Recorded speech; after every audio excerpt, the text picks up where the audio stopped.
In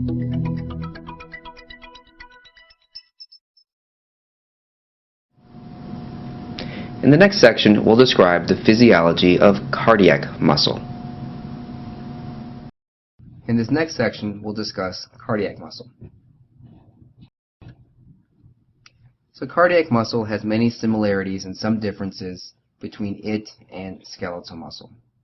So cardiac muscle, first of all, is striated. It contains sarcomeres, it contains actin, myosin, troponin, and tropomyosin. In this respect, these are all similar to skeletal muscle. One major difference between cardiac and skeletal muscle is that cardiac muscle has many communicating gap junctions. In fact, there are so many gap junctions they're given a special name because the face of one cardiac myocyte is often opposed to the face of another cardiac myocyte with many of these gap junctions, and these are referred to as intercalated discs. The connectivity is so strong that the myocardium itself is considered to be a syncytium, that is, a network of highly connected individual cells. Contraction itself is initiated via two different mechanisms. One is depolarization-mediated calcium influx. This is a direct mechanism quite similar to the mechanisms employed for the contraction of skeletal muscle. In addition, and not seen in skeletal muscle, is receptor-mediated calcium influx, an indirect method of contracting the myocardium. Another major difference is in the shape of the ventricular action potential. Skeletal muscle action potentials look quite similar to neuronal action potentials, approximately 1 or 2 milliseconds in duration, and they're driven by the same types of voltage-gated sodium and potassium channels. Atrial myocytes also have sodium and potassium channel driven action potentials. However, in the ventricular system, one finds a new morphology of action potential as shown here. Here we have the initiation of this action potential, just like other action potentials, with voltage-gated sodium channels being activated, an influx of sodium, those channels being closed off with their inactivation gates. But then after that inflection, there is now a new channel that opens, and this is a voltage-gated calcium channel known as the L type of calcium channel. It is a long or a slow type of calcium channel, and it remains open for a protracted period of time, causing this very long plateau potential to be found in cardiac myocytes. Ultimately, the sodium channels will reset, the potassium channels will open, and this will cause the cardiac myocyte to repolarize.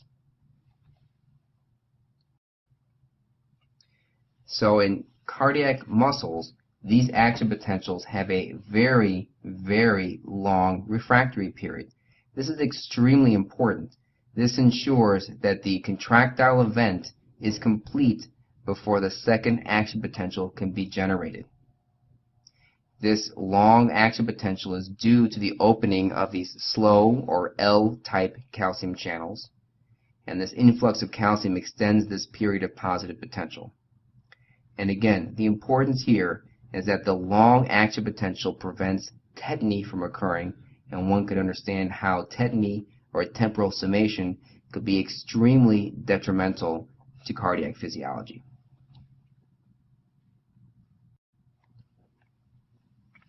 So to review some major points about ventricular action potentials.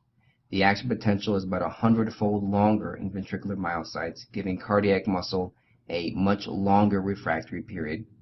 This ensures that all cardiac contractions are twitches.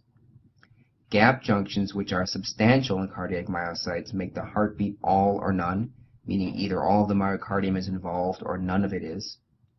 Cardiac muscle excites itself. The nerves to the heart only control the rate and the contractility, but do not establish the heartbeat.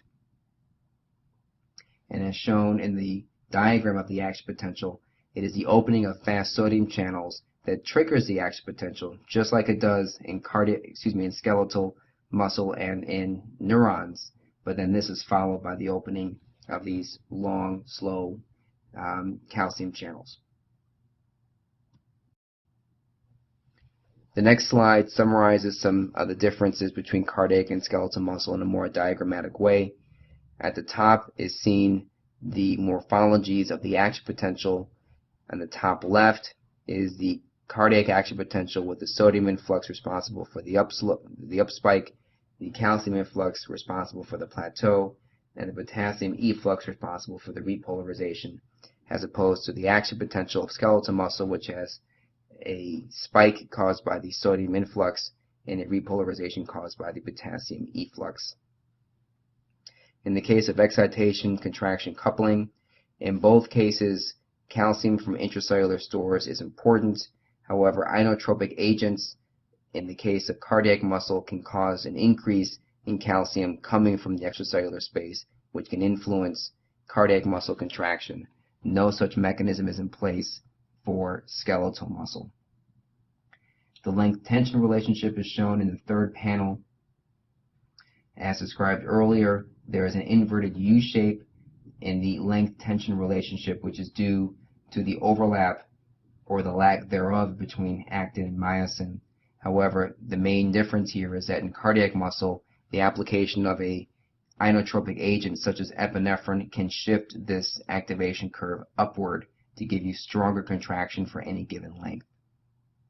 The bottom panels illustrate the dynamics of contraction such that in cardiac muscle, because the action potentials are so long, and the refractory period therefore is so long, there is no ability to drive cardiac muscle fast enough to achieve temporal summation or tetanus. In contrast, in skeletal muscle, we have small or short action potentials, about 1 or 2 milliseconds in duration, and relatively long muscle twitches. Therefore, if one has a rapid array of action potentials, one can have temporal summation of the contraction, giving you early temporal summation, ultimately leading to tetanus.